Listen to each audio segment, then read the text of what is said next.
오늘 계속해서 여러분들과 함께 부활의 증인편, 오늘 여러분들과 함께 도마 함께 이야기하고 싶습니다. 그 앞에서 나는 말했다. 당신만이 나의 주, 나의 하나님이십니다. 오늘 드라마와 함께 계속해 연결해서 함께 말씀 들어보도록 할게요.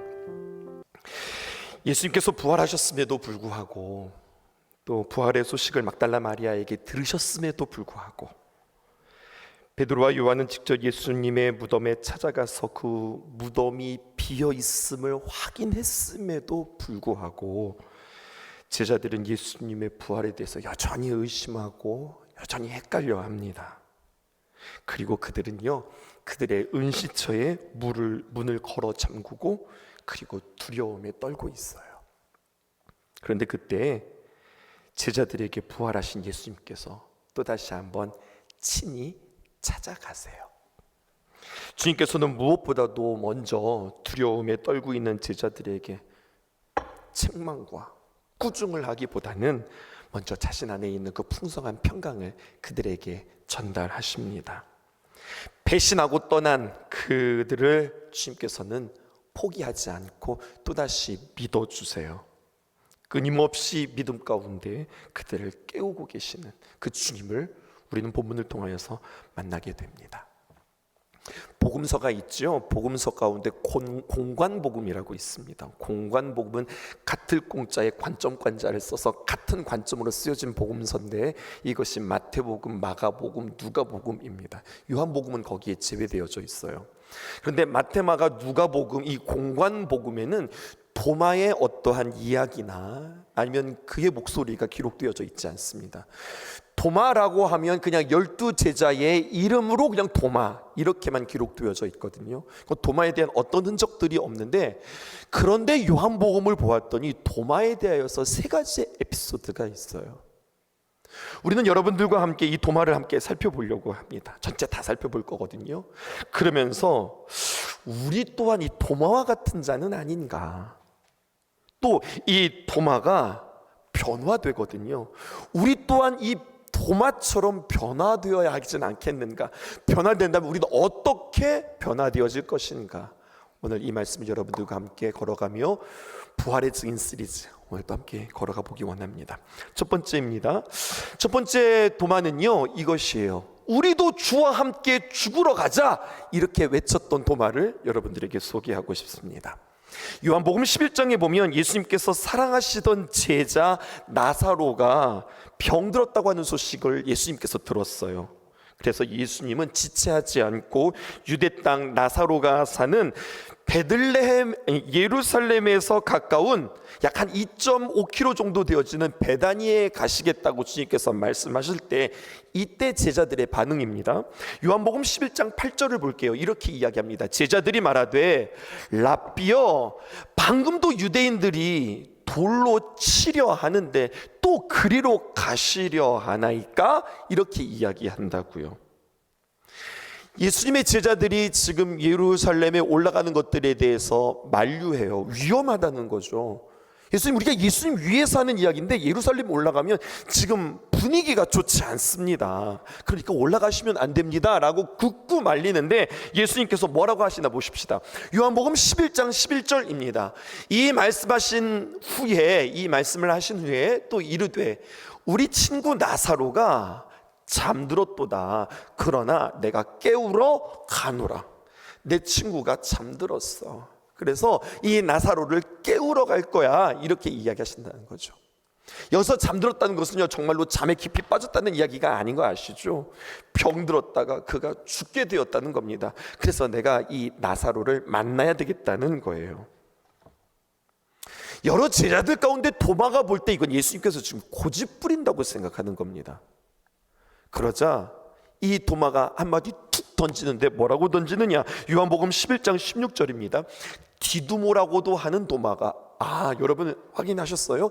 도마라고 하는 이름을 또 다른 말로 어떻게 불렀냐면 디두모라고 불렀다고요. 두 가지 이름을 같이 썼는데, 디두모라고도 하는 이 도마가 다른 제자들에게 말합니다. 예수님께 말하는 게 아니라 제자들한테 말해요. 뭐라고 이야기하냐? 우리도 주와 함께 죽으러 가자, 이렇게 이야기하는 거예요. 여러분, 이 도마의 말에 어떤 뉘앙스가 담겨져 있는 것 같아요? 지금 도마는 정말로 진실되게 진중하고도 신중하게 진지하게 지금 이야기하는 것 같으세요?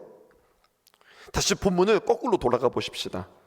예수님, 지금 예루살렘 근처로 가면 위험합니다. 지금 예루살렘에 있는 종교 지도자들, 그리고 정치 지도자들, 사두개인들과 바리새인들이 예수님을 책잡고 죽이려고 지금 혈안이 되어져 있는데 예루살렘에 올라가십니까? 이거는 불구덩이에 휘발유통 들고서 뛰어가는 꼴입니다. 예수님 진짜 거기 가시면 안 됩니다. 예수님의 제자들이 극구 말리고 있는 거거든요. 근데 예수님은요, 한사코 가시겠다는 겁니다.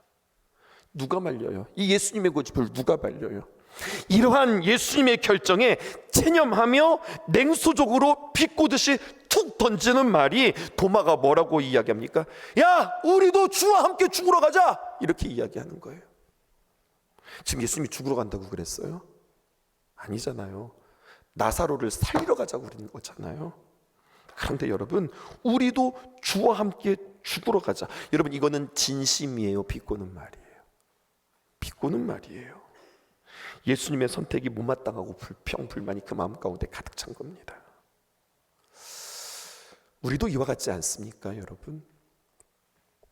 내 마음 내 뜻대로 되어지지 않는다고, 뭐 그러면 다 죽지 뭐 죽어 뭐, 이렇게 우리가 함부로 그냥 내 안에 있는 감정들을 쏟아내며 말하고 있는 우리들의 모습은 아닙니까?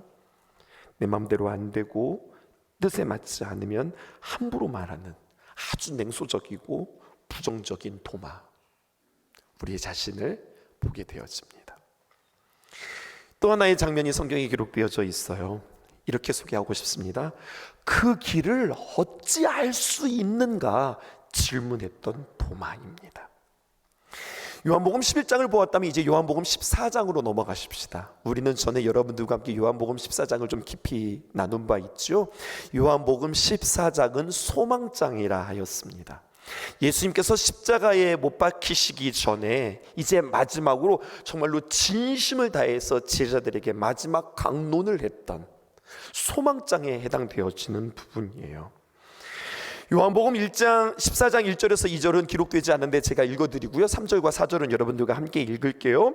너희는 마음에 근심하지 말라. 하나님을 믿으니 또 나를 믿으라. 내 아버지 집에 거할 곳이 많도다. 그렇지 않으면 너희에게 일렀으리라. 내가 너희를 위하여 거처를 예비하러 가노니. 3절, 가서 너희를 위하여 거처를 예비하면 내가 다시 와서 너희를 내게로 영접하여 나 있는 곳에 너희도 있게 하리라. 4절 읽어보실까요? 시작. 내가 어디로 가든지 그 길을 너희가 아느니라. 내가 어디로 가는지 그 길을 너희가 안되어 모른대요. 너희가 알리라. 이렇게 주님께서 말씀하시는 거예요. 요한복음 14장 소망장에 이르러 십자가와 부활, 그것은 그것으로 끝나는 것이 아니라 결국 우리를 위해서 영원한 처소를 예비하시겠다고 주님께서 우리에게 말씀해 주시고요, 그리고 그 길을 위하여서 내가 예비했다. 예수님 스스로 내가 곧 길이요 진리요 생명이라고 말씀하시는데, 안타깝게도 예수님의 제자들은 이 예수님의 십자가와 부활에 단 1도 해석해내지 못하는 거예요. 그러니 예수님이 가신다는 그 길을 이해할 수 있을까요? 예수님의 제자들은 자기들이 아는 단어에 꼽혔어요. 지금 뭐에 꼽혀 있냐면, 내가 죽는다, 내가 십자가에 죽는다, 그리고 내가 너희들을 떠난다, 이 말만 알아듣고 여기에 함몰되어서 그들은 초조해하고 불안해합니다. 이 모습을 성경은 어떻게 묘사하고 있는가? 마가복음 9장 32절에 보니까 이렇게 기록되어 있어요. 그러나 제자들은 이 말씀을 깨닫지 못하고, 그러니까 예수님이 하시는 말씀을 전혀 깨닫지 못하고 심지어 모르면 물어봐야죠. 그런데 묻기조차도 두려워하는 거예요. 이게 예수님이 너무 어려워서가 아니라, 여러분, 묻기를 두려워하는 이유는 그들이 듣고 싶지 않은 이야기가 들려질까 봐 묻기조차 두려워하는 겁니다. 내가 어디로 가는지 그 길을 너희가 알리라. 예수님 자꾸 안다고 그러는데 솔직히 모릅니다. 아니, 몰랐으면 좋겠습니다. 모르는 그 길을 왜 예수님은 자꾸 아신다고 하니, 답답하고 상황이 점점 복잡해지고 어려울 때 이때 도마 말입니다. 베드로를 능가하는 도마라고 저는 이야기하고 싶어요. 도마는 가만히 있지 않습니다. 대놓고 묻죠. 답답한 이 예수님의 말씀에 눈치만 보고 다들 가만히 있는 이 상황을 못 견디면서 도마가 묻습니다. 뭐라고 이야기합니까? 5절에 도마가 이르되 주여, 주께서 어디로 가시는지 우리가 알지 못하거늘 그 길을 어찌 알겠습니까? 주님, 우리 모른다고요. 모르는데 그 길을 자꾸만 어떻게 안다고 그러세요? 라고 주님께 툭 던지는 또 한 번의 도마를 우리는 보게 되어집니다. 말투는 질문하는 것 같아요. 그런데 여러분, 도무지 알 수도 없고 원하지도 않는 말을 하시는 그 예수님께 그는 지금 원망하는 말투입니다. 부정적이고 냉소적이며 그 감정을 참지 못하고 내뱉는 도마를 우리는 또다시 만나게 되어지는 거예요. 이런 제자들에게 예수님께서는 포기하지 않으세요. 찾아오십니다. 그리고 그들에게 다시 한번 부활의 주임을 그들에게 보이셨는데, 그런데 오늘 요한복음 20장에 보니까 그렇게 예수님을 보여주는 그 자리에 도마가 없는 겁니다. 도마, 그는 빈곤한 믿음, 풍성한 의심을 가졌던 자입니다. 나름대로 자신의 틀 안에 갇혀서 내가 납득되어야 하고 내가 설득되어야만 받아들이는 도마를 마주하면서 어쩌면 우리의 모습을 그렇게 마주하고 있는지도 모르겠습니다. 여러분, 이 상황에서 여러분들 어떻게 하실 것 같으세요? 나는 어떨 것 같으세요? 도마의 형편보다는 좀 나을 것 같으세요? 도마는 믿음이 없어요. 무슨 믿음이 없느냐? 부활을 약속하신, 그와 늘 함께 하셨던 예수님의 말씀도 믿지 못했고, 또 한 가지, 여러분, 부활을 목격한, 그와 늘 동거동락한 동료 제자들의 말도 믿지 못했어요. 우리는 이렇게 세상에서 가장 불쌍한 인생 하나를 만나게 되었습니다. 여러분, 누가 불쌍하다고 생각하세요? 고아가 불쌍하다고 생각하세요? 여러분, 가난하고 헐벗은 자가 불쌍하다고 생각하세요? 배고프면 불쌍하다고 생각하세요? 여러분, 오늘 성경은 우리에게 이야기하네요. 하나님도 믿지 못하고 나와 함께 사는 사람의 말도 믿지 못하는 그가 불쌍한 사람이라고 성경은 우리에게 이야기해 주고 있어요. 그렇게 믿지 못하는 그 도마에게 난 어쩔 수 없구나, 이렇게 주님께서 포기하지 않으시고요, 오늘 성경을 보니까 요한복음 20장 19절에 예수께서 오사, 요한복음 20장 24절에 예수께서 오셨을 때에, 요한복음 20장 26절에 예수께서 오사, 계속해서 그 의심 많고 믿지 못하는 그 도마를 포기하지 못하고 계속해서 주님께서 오시는 이야기가 성경에 기록되어져 있어요. 도무지 믿지 못하는 도마에게 말입니다. 이렇게 찾아오는 예수님의 마음은 어떤 마음이라고 여러분들 생각하세요?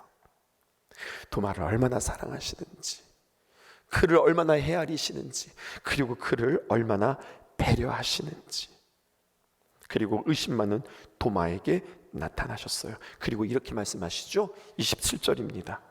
도마에게 이르되 내 손가락을 이리 내밀어 내 손을 보고 내 손을 내밀어 내 옆구리에 넣어보아라. 그리고 믿음 없는 자가 되지 말고 믿는 자가 되라. 이렇게 예수님께서 그에게 말씀하세요. 이런 엉뚱한 상상력이 제 안에 있었어요. 그래서 도마는요, 예수님의 옆구리에 손을 넣어보았을까요?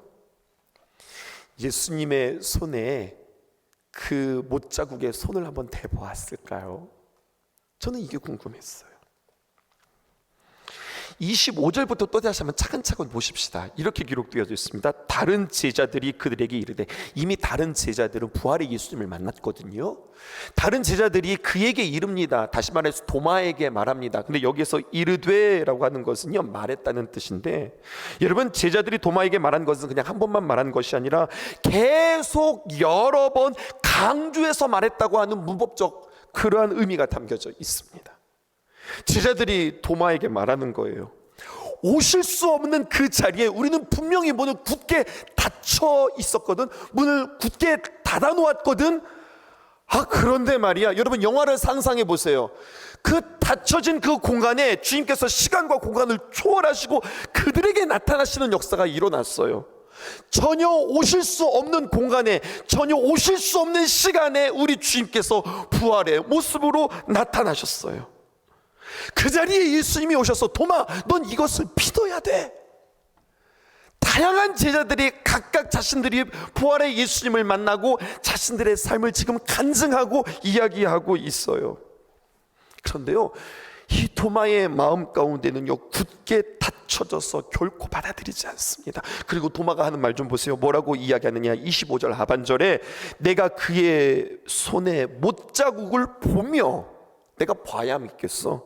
그리고 내 손가락을 그 못자국에 넣으며 내 손을 그 옆구리에 넣어보지 않고는 믿지 아니하겠노라. 이렇게 표현합니다. 어떻게 하겠다고요? 믿지 아니하겠노라. 영어 성경 NIV에 보니까요 이것을 이렇게 표현하고 있어요. I will not believe. 나는 믿지 않을 것이다. 이렇게 이야기하거든요. 근데 사실은 더 원어에 충실하게 번역하면은요 ESV 영어 버전이 더 확실하게 번역했어요. 어떻게 하냐면 I will never believe. 나는 결코 결단코 믿지 않을 것이다. 이렇게 이야기해요. 여러분 보세요. 어떤 것은 믿어지지 않아서 주님 조금만 보여주세요. 조금만 들려주세요. 주님 제가 체험하기를 원해요. 이렇게 주님 앞에 구하기도 하고요. 또 때로는 우리가 모노드라마를 보았지만 때로는 다 알아요. 다 믿어져요. 그러니까 내 옆에 계신 주님이 너무나도 부담스러워서 그래서 마음이 어려운 거죠. 오늘 우린 드라마를 이렇게 표현했지만 사실은요 여러분 예수님이 뻔히 내 곁에 계시다는 것을 알매도 불구하고 예수님 여기 계세요가 아니라 계신 예수님을 우리는 무시하고 주님이 불꽃과 같은 눈으로 우리를 바라보고 계심에도 불구하고 나는 내 마음대로 내가 하고 싶은 대로 내 감정대로 선택하면서 살아가는 우리들의 모습이라고요. 자신의 뜻대로 되지 않자 죽으러 가자 이렇게 툭툭 말했던 도마, 자꾸 모르는데 안다고 말씀하시는 그 예수님께 답답해서 왜 자꾸 안다고 그러세요? 나는 몰라요 이야기했던 이 도마가, 그런데 여러분 세 번째 우리 도마가 만나게 되어지는데 그의 말과 그의 고백이 달라졌어요. 자기 감정대로 말하던 이 도마가 달라졌어요. 도대체 그에게 무슨 일이 일어난 것일까요? 성경은 우리에게 그 해답을 주고 있습니다. 27절 보세요. 예수님의 말씀 가운데 그 해답이 있어요. 도마에게 이르되 내 손가락을 내밀어서, 그 다음에 어떻게 하는 겁니까?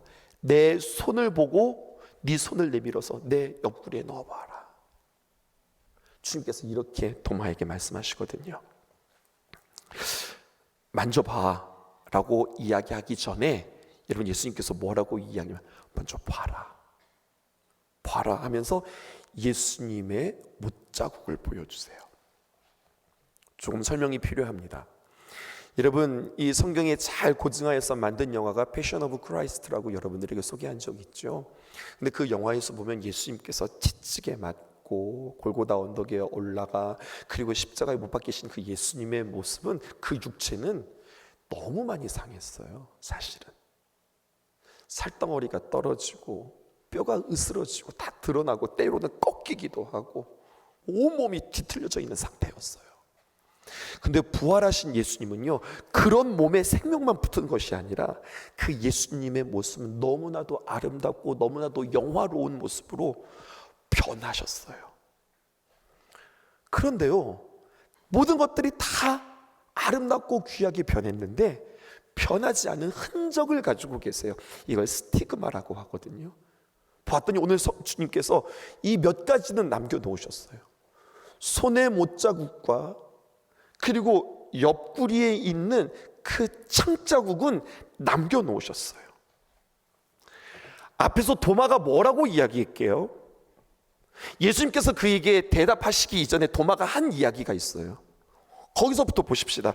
25절 하반절에 보니까요 내가 그의 손에 못자국을 보며 내 손가락을 그 못자국에 넣으며 내 손을 그 옆구리에 넣어보지 않고는 믿지 않겠다 이렇게 이야기했거든요. 뭐 하겠다는 거예요? 먼저 그 흔적, 그 상처, 그 스티그마를 도마를 내가 보겠다는 거예요. 그리고 보고 내가 손으로 넣어서 만져보아서 내가 믿겠다고 이야기하는 거거든요. 여러분, 그런 도마의 요구에 주님께서 그대로 다 응대해 주세요. 그리고 어떻게 합니까? 내가 봐야 믿겠다라고 하는 그 도마에게 예수님께서 자신의 고난의 흔적을 보여주셨어요. 이제 여러분 대답해 보시죠. 이때 도마가 예수님의 상처를 본 뒤에 그가 손가락을 내어서 그 못자국을 휘집어 보았을까요? 예수님의 옷을 들추고 그 옆에 여러분 자신의 손을 넣어 보았을까요? 그의 고백은 이렇습니다. 28절입니다. 도마가 대답하여 이르되 나의 주님이시오 나의 하나님이시니이다. 우리 성경에는요 나의 주님이시오 나의 하나님이십니다 라고 서술형으로 번역되어져 있지만 여러분 원문은요 이게 서술형이 아니라 감탄형으로 기록되어져 있어요. 그러니까 도마는 예수님의 상처를 보는 순간 부활하신 예수님을 만난 뒤에 일단 그는 놀랐어요. 두려웠어요. 근데 놀람과 두려움의 감정은 그렇게만 멈춘 것이 아니라 주님께서 그에게 딱 상처를 보여주자 그는 뭐라고 이야기하느냐? 나의 주님,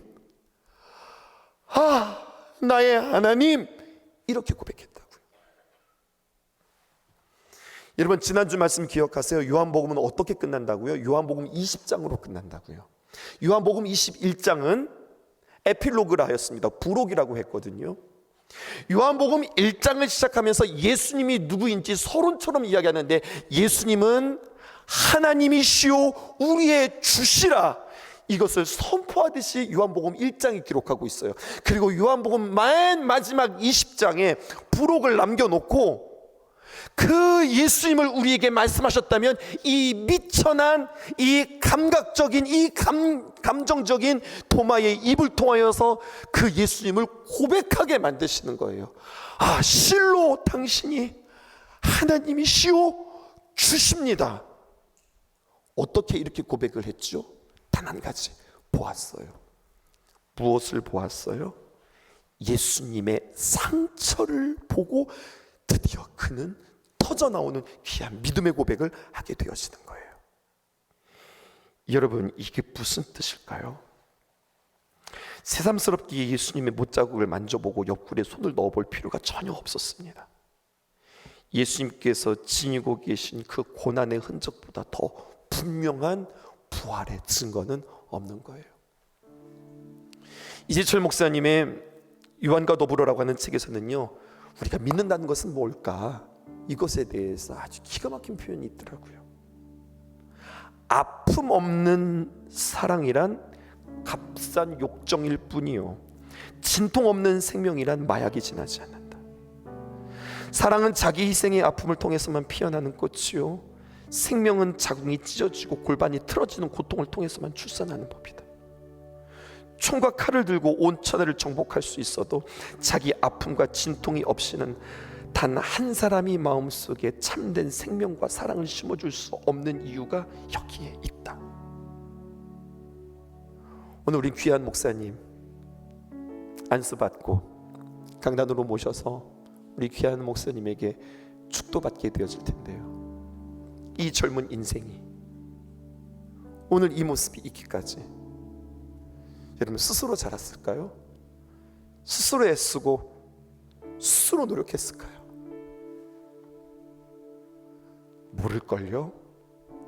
모를걸요? 이 생명을 세우기까지 수많은 사람들의 격려와 위로와 책망과 기다려줌과 사랑으로 한 생명이 한 귀한 주의 종이 이렇게 세워진 거 아닐까요? 이것은 비단 목사 하나뿐일까요? 여러분 자녀를 키워보셔서 아시죠?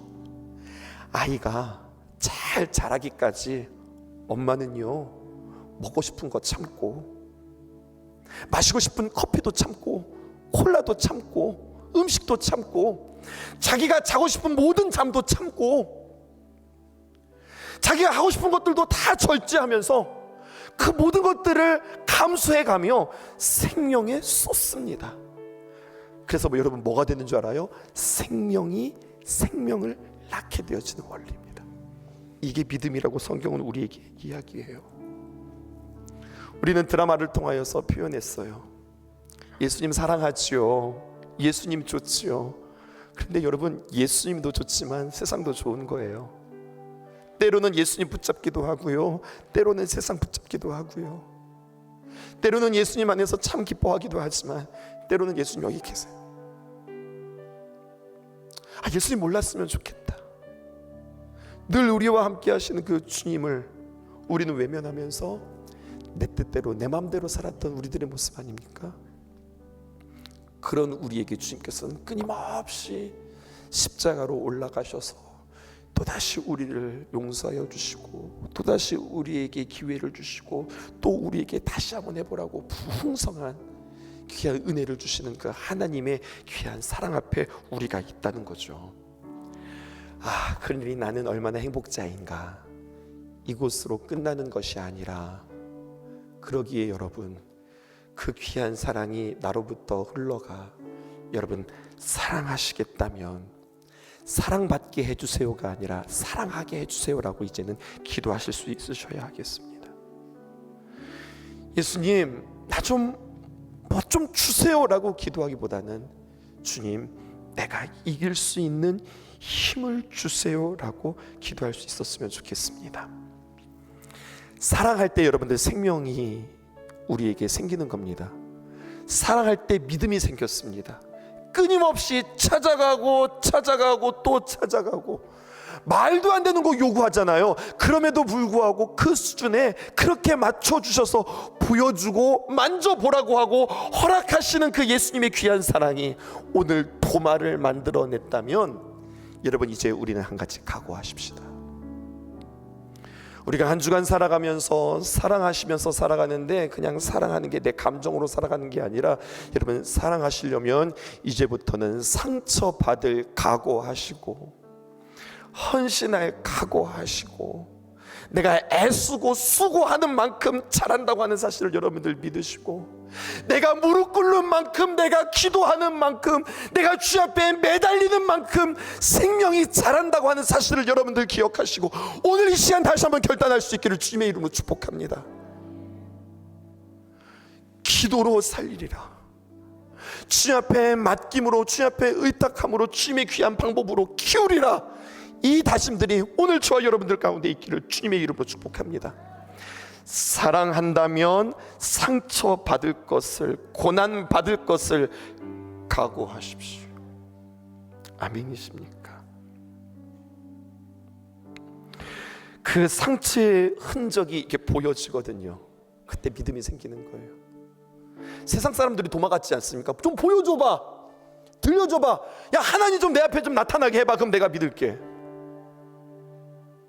그렇게 하나님을 믿을 수 있는 게 아니라, 그를 섬기고 그를 사랑했던 나의 사랑의 흔적을 통하여서 그에게 믿음이 생기고 우리는 부활의 증인의 역할들을 감당하게 되어진다는 사실입니다.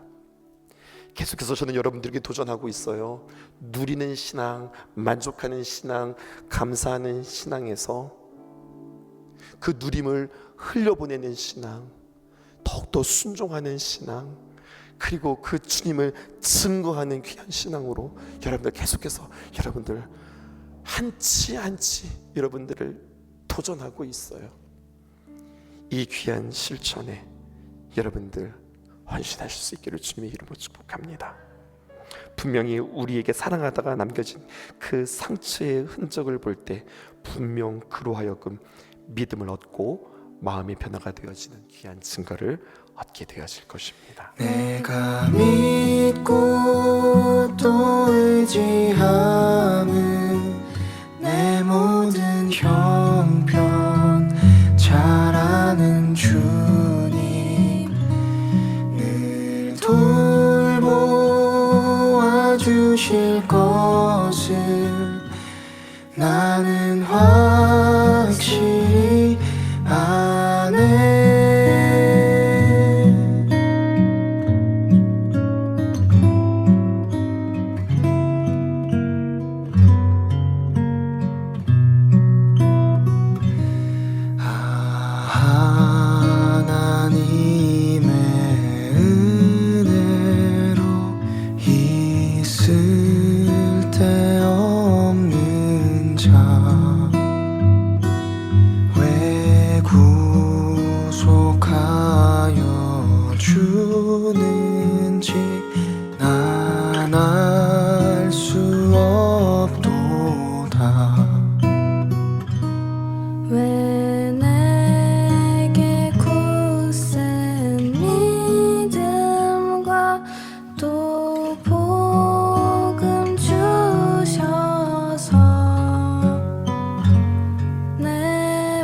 형편 잘 아는 주님 늘 돌보아 주실 것을 나는 확실히 아네.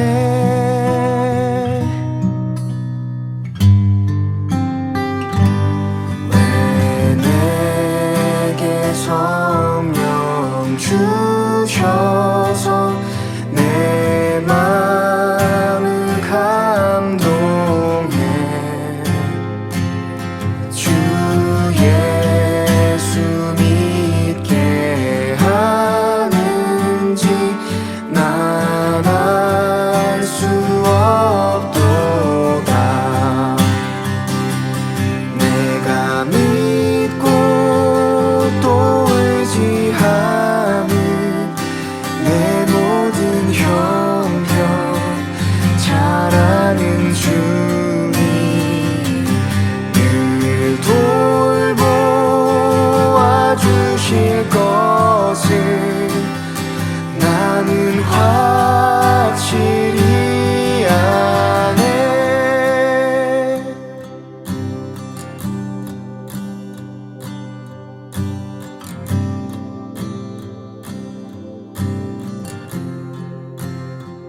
주의 은혜